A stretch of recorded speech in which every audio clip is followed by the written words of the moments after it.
Hey, glad you stopped by. Now, real quick before we get started, for those of you that don't have one yet, this video references a website from my-real-estate-website.com. You can get one by going to this web address and clicking the little sign up button.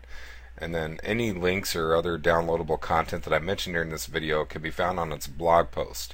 So if you're watching it on YouTube or some other video website like that, go ahead and click that link in the description and that'll take you to the right place.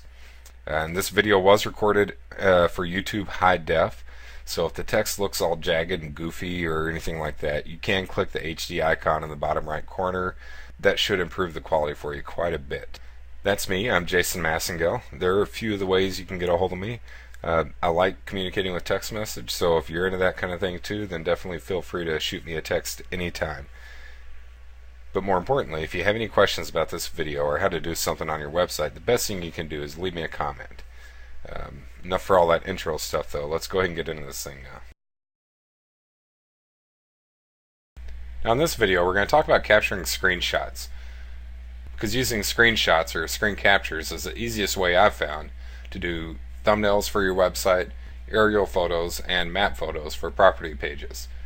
And the thumbnails that I'm talking about are right here. You've got them on the home page. That's a thumbnail. This is a thumbnail.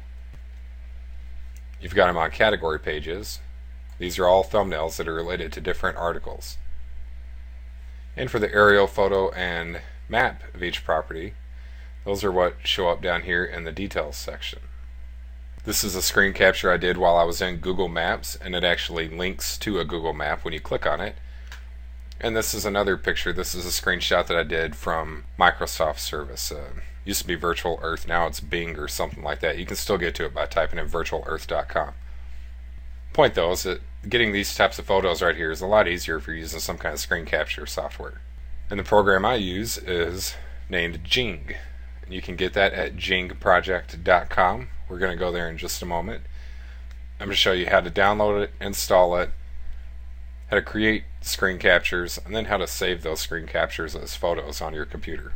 So let's start by going to Google. Right there we're just going to type in Jing, and as soon as we hit space it's going to know that we're talking about jingproject.com. Let's select that, and we're going to download it for Windows or Mac, whichever you're using. Let's save that to our desktop. If you notice, I'm using Firefox. If you're still using Internet Explorer, I strongly recommend Firefox. It seems to me to be a lot faster and a lot more secure. I've got less problems with my computer when I use Firefox than if I'm using Internet Explorer. And as I'm going through this video, you'll see me right-clicking on photos and doing stuff here and there that it's a lot easier to follow along with me if you're actually using Firefox. So I recommend that. You can get that just by going to Google and typing in Firefox, and it'll take you right to that page. Now that we've downloaded it, we're just going to go over and double-click it. And it's asking, do I want to run this file? Yes, I do.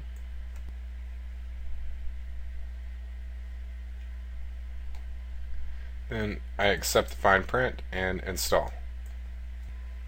When it's done, and click finish. Then open it. And when we run Jing, it's got this little sun that pops up, usually at the top center of the screen. I'm going to move it over here so we can keep an eye on it during this video. I'm going to click more. Alright, this is where we adjust our settings. Now the first time you run it, I actually uninstalled it and then reinstalled it, hoping that it would take me through all the steps, but it didn't. What I recall though is something about creating a screencast.com account. Go ahead and do all that stuff. You'll need your email address, I think, to sign up for it. You don't even have to use the screencast.com account, but I believe you do have to set it up. Let's say you're doing a review of a local restaurant and you want a picture of some kind of fine dining thing. Let's just assume that you already have the image, because what I'm about to show you right now kind of violates copyright laws and it's not something you should really do. You should use your own pictures, but I'm doing this just for demonstration purposes. Okay, let's look at that one right there. Okay, that looks like a cool picture maybe for fine dining stuff. So what I can do is I can come over to Jing. I can select this little capture crosshairs right here. Kind of grays out my screen and gives me this little crosshair I can click and drag. Now remember, we want this to be 118 pixels wide, so I'm going to adjust that there, and 118 pixels tall. So there we go, I've got 118 by 118, and I can click in the middle somewhere to drag it, move it around, and that's what I'm going to stick with. So I click Capture Image, and I can save this to my desktop as whatever I want.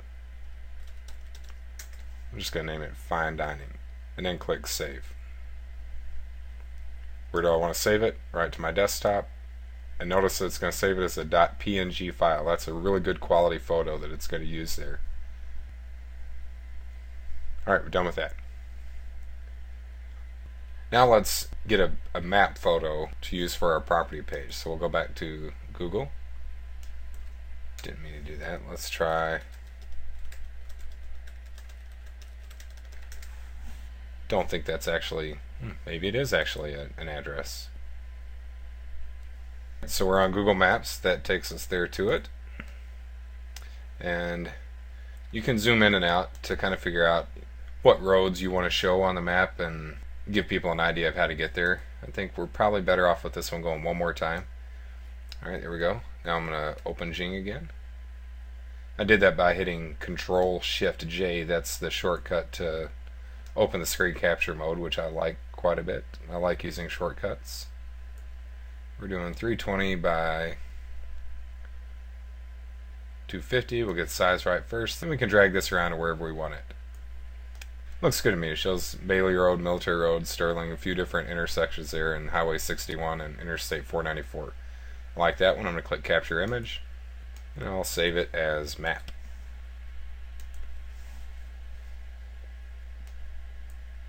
Then the last one we want to do is the aerial photo, which I prefer to get that from the Virtual Earth Bird's Eye View. So we'll go there, virtualearth.com, which redirects me to bing.com/maps. I'm going to paste my address in.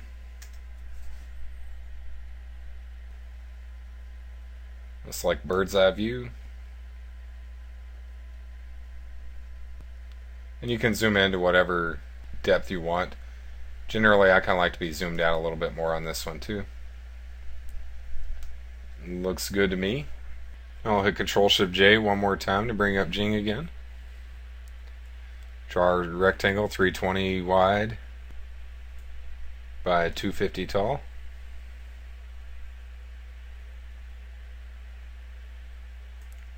There we go. Drag around just to give people the best perspective on where the property sits and what the area is like. And click Save or Capture Image. And save it. And this one I'm going to name Aerial.